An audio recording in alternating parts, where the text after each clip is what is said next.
morning, folks, to the first parallel session. So we are in session 1A, Physical Sciences, Modern Physics and the Nature of Reality. And we have 3 speakers in this session. And my name is Arnold Sikkema. I'm the moderator of this session. I'm a physics professor at Trinity Western University. So our first speaker is Bob Kaita, who is the emeritus physics professor at Princeton Plasma Physics Laboratory, where he's conducted nuclear fusion energy research for nearly 4 decades. He's a fellow of the American Scientific Affiliation and a member of the editorial board of the journal Perspectives on Science and Christian Faith. And in fact, in this session, we have all of the speakers are fellows of the American Scientific Affiliation. In the program, you can see a little asterisk beside someone's name that indicates that they're a fellow. So you don't have to be a fellow to speak, but we have 3 fellows in our presentation this morning. So let's welcome Bob. Thanks very much. I'm a little bit vertically challenged compared to Arnold, but I appreciate his introduction and the opportunity to speak to you. So today I'll be speaking about modern physics and faith in things unseen. And by introduction, I'd like to point out that quantum mechanics and general relativity are often cited as the greatest achievements in modern physics. And they underlie a commonly used devices like global positioning systems and lasers, but are generally hidden from public view. Only recent developments like quantum computing raise the public awareness of the odd features of quantum mechanics, and I'm going to give you a very brief introduction to what they might be. Now, to begin with, we'll try to talk about some of the fundamental problems that we found in classical mechanics and drawing it to then the situation in terms of explaining some of the odd features of quantum mechanics at the beginning of the 20th century. And so this is something that is still widely used as a depiction of what people think of in terms of atoms, that you have an electron orbiting around a proton. The electron, however, orbiting the nucleus should give off energy. Otherwise, radio transmission wouldn't work. And so electrons in this kind of model would then spiral into the nucleus. So instead, you make one of these really crazy assumptions where, and by the way, I should tell people in the audience that L equals 2 pi r is the only math you're going to see in this physics talk, where for purposes of illustration, I'm taking the electron orbit and then turning it into a straight line. And so this is an approach developed by the German physicist Erwin Schrödinger in 1926 by starting of this picture of thinking of electrons as, instead of particles, waves instead for this purpose. And then so you have a situation, and this is where it gets really weird, the wavelengths and amplitudes correspond to probabilities. And so one way to look at this new view of the electron is that if you have this strange thing called a probability wave, if it's too big, it doesn't fit on the line that corresponds to that orbit. Too small, it doesn't fit on the line even. But in the Goldilocks sense, if it's just right, it fits on that line. So that then, translating it into the model that we have for the atom, if it's too big, the probability is, in the simplified model, 0. If it's too small, it's 0. But the probability of finding an electron right there is 1. It's just light, in this kind of oversimplification. So now what happens is that given that strange view of reality based on probabilities, let's look at quantum mechanics and reality. Now, quantum mechanics and this, what I call new reality, is based on the fact that quantum mechanics allows you to calculate these kinds of probability amplitudes, but are not measurable in themselves. They help to calculate things about atoms, but you can't measure them. However, what they do is that they give you the probability, just to repeat, the measurable locations of electrons and other subatomic particles. So then probabilities can thus represent the way science allows non-measurable reality because they lead to measurable reality. This is my take on this. Now you go ahead and let's talk about another thing that's related to probability. Radioactivity. It has no classical analog. Now, the atomic nuclei with different numbers of protons and neutrons are considered unstable. And so they can decay by emitting a whole class of particles or radiation to leave more stable nuclei. And a bit of history note, before people really understood what was going on, this kind of is, by the Greek alphabet, sort of the way they were discovered. Alpha particles coming out, beta, and then later on we found out what they were, and then gamma. So radioactivity is not classical because decay creates new elements, and only the probability of decay of a collection of radioactive nuclei can be known. There's no classical analog to this. Now, here we go into a very famous example for those of you who studied quantum mechanics, the story of poor Schrodinger's cat. And as a parenthetical note, apparently Erwin Schrödinger really had a cat. So we're not going to go into all the moral consequences of playing around with real cats. But the idea is that you put in this rather terrible experiment the cat, the radioisotope, a detector, and a hammer, and a container of poison gas. Now, this is a system that you could, not that I'd advise you to do this actually, but you could actually create this out of real objects. Now, the real state of the cat is determined when the box is opened. The cat is alive, all these things you put in the box. But the question is whether the cat is still real when the state of the cat is not known to prior opening the box. Just to repeat, real objects you put in the box. Then you open the box and you find out whether the cat is dead or alive, whether the probability of decay occurred, and the poison is released. Given that, this illustrates, at least for me in quantum mechanics, the limits of scientific knowledge in the classical sense. The initial state, just to repeat, Schrodinger's cat outside the box is a state that is observable and known. And from that point of view, it is scientifically real. We have an intermediate state, Schrodinger's cat inside the box. The state is unobservable and unknown in the classical sense. It is still, however, I posit, rational to believe in the reality of the unseen cat, even though you don't know its state.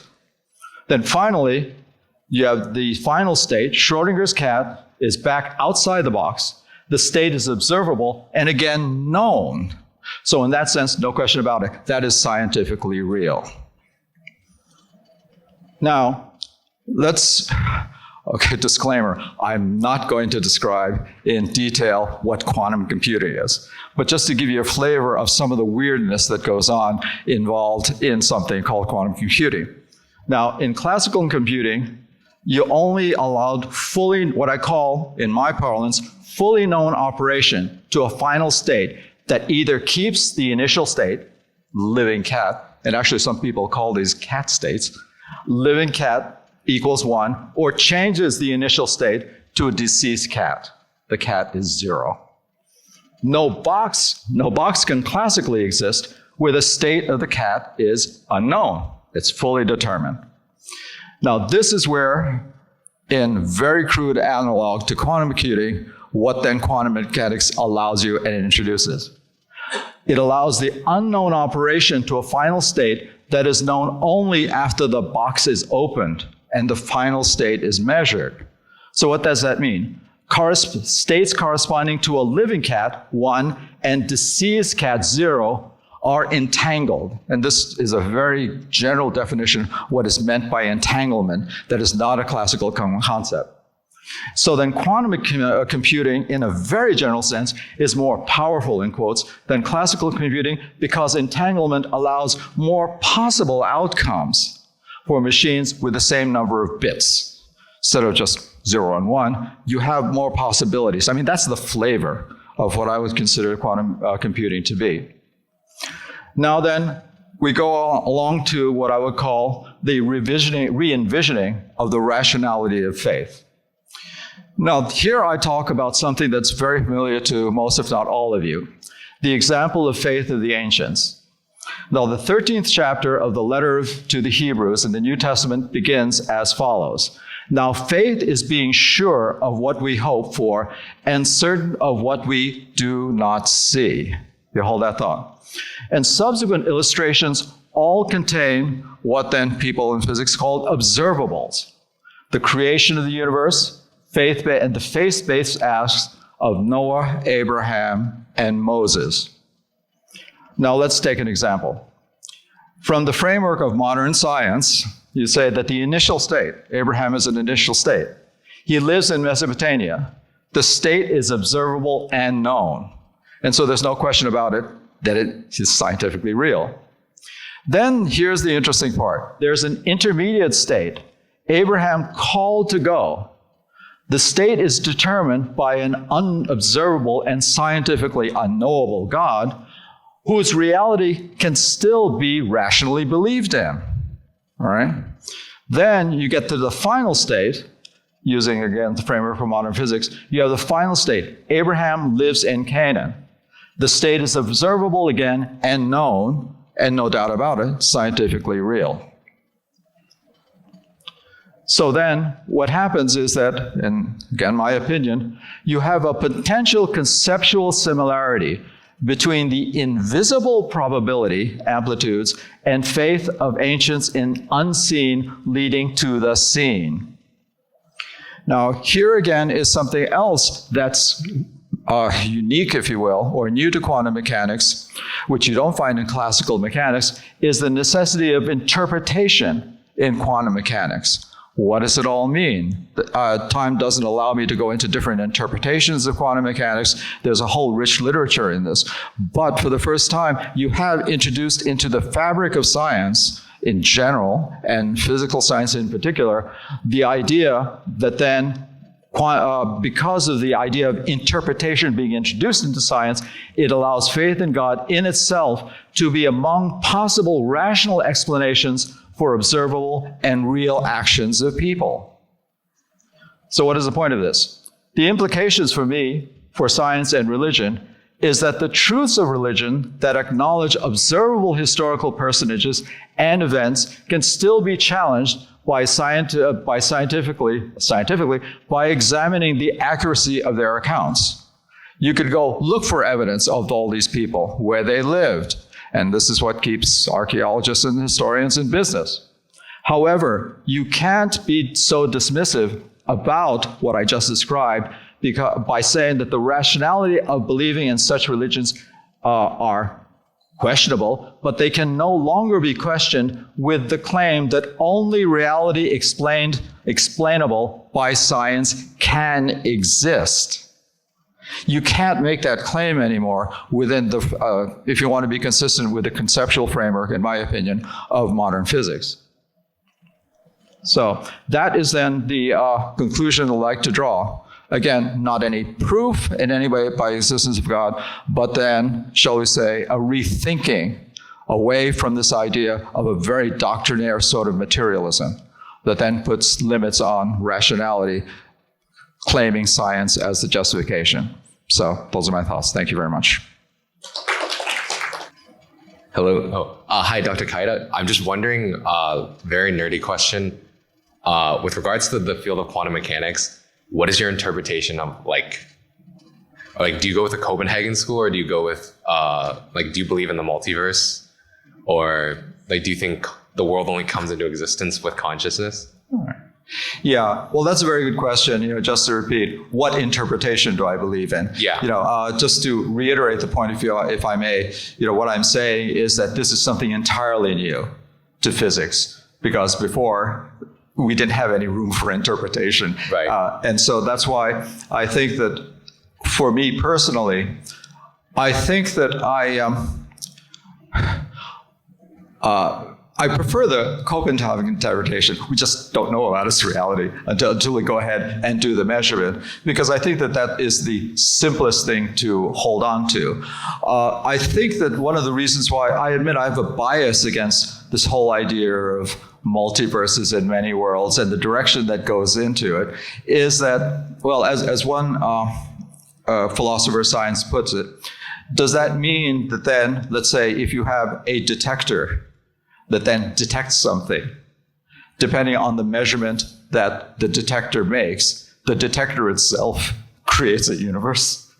That is a certain conceptual difficulty that I have with this multiverse. So I prefer what I, in my opinion, consider the more conservative view of the Copenhagen interpretation. Okay, thank you.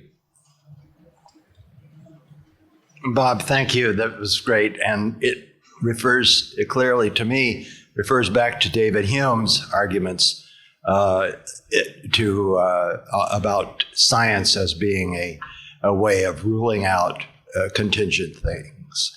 And so I appreciate that. I wonder if the same kind of effect is due to, comes out of Gödel's theorem in mathematics, that shows the limitations of mathematics as well as science. Yeah. Okay, so the question is about Gödel's theorem. So I think that then I think, at least in my opinion, it's a little bit different in that the essence of this Gödel's theorem is that with any system of a finite number of axioms, there are propositions that are properly formulated, but can be neither determined to be within that system of axioms true or false. So I think I subscribe to that, but it may be a little bit different here in the sense that what we're talking about is a different kind of indeterminacy, if you will. There's a logical indeterminacy embedded in Gödel's theorem, but then the kind of intrinsic indeterminacy that I'm talking about in the physical universe. So that would be my answer to that. It's always bothered me, this thing about Schrödinger's cat. And so if the cat is in a mixed state, it seems to imply that I'm also in a mixed state. And if you have difficulty understanding that the instrument creates the reality, I also wonder how we create reality. So do you have any comment on that? Oh boy, I'm tempted to make a comment like, no question about being in a mixed up state, at least for me, because that's what my wife tells me very often. But I think, though, that in that sense, it does point out something rather profound about the fact that you can formulate such an experiment to begin with that has no classical analog. Now, and this goes back to the first question about how do you then interpret what's going on? And what's very disconcerting is that you can set up this macabre experiment. You can do that at all. And that you can't, in the classical sense, trace it through. That there's no such thing as a mixed state. And so I think that then, as far as how to translate that into our own reality, what you can do is that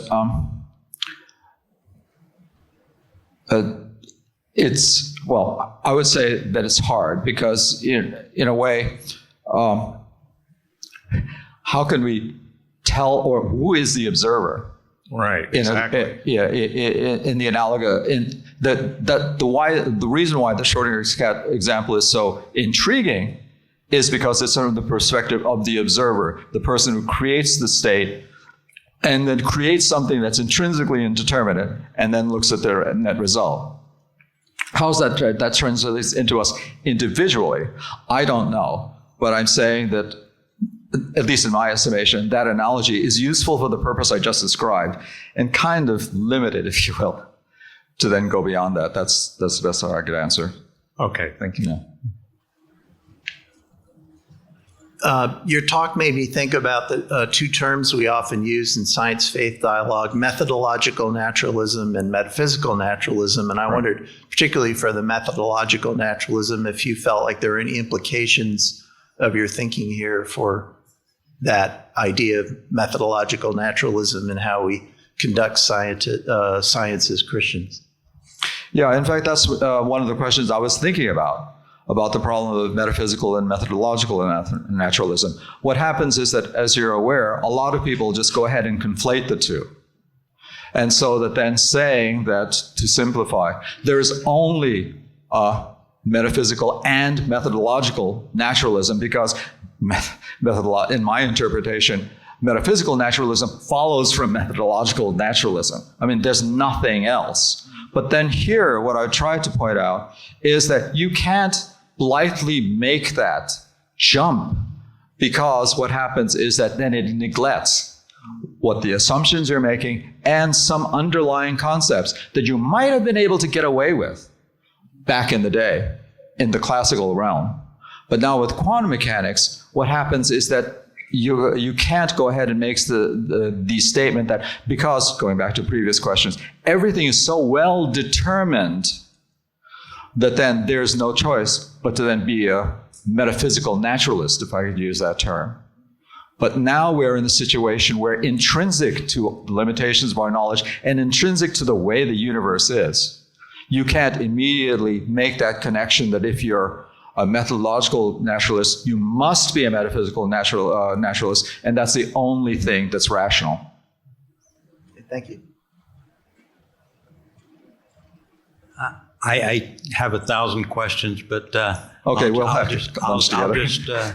I'll just ask you if you have thought anything about a comparison with mathematics other than the Gödel proof, which was just talked about.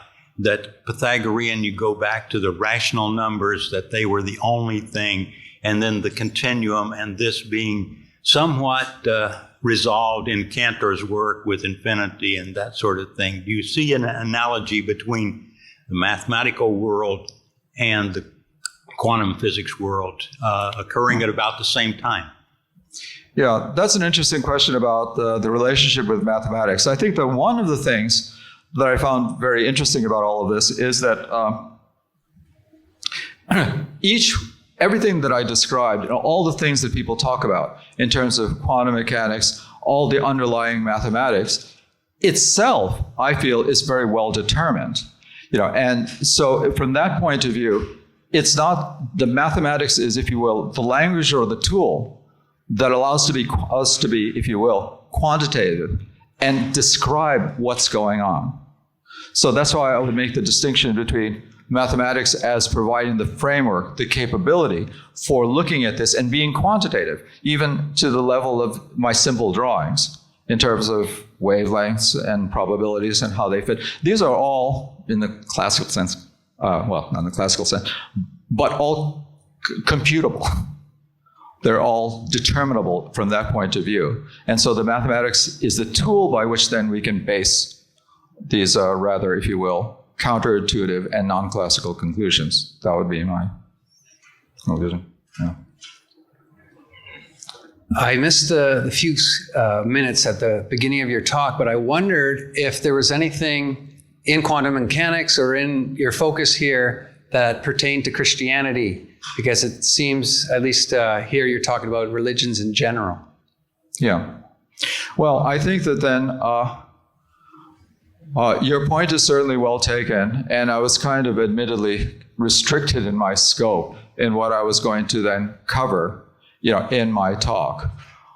I would then say, in a broad sense, beyond the scope of this talk, what I would say is that this connection to Christianity is the connection I have as a scientist in general to Christianity.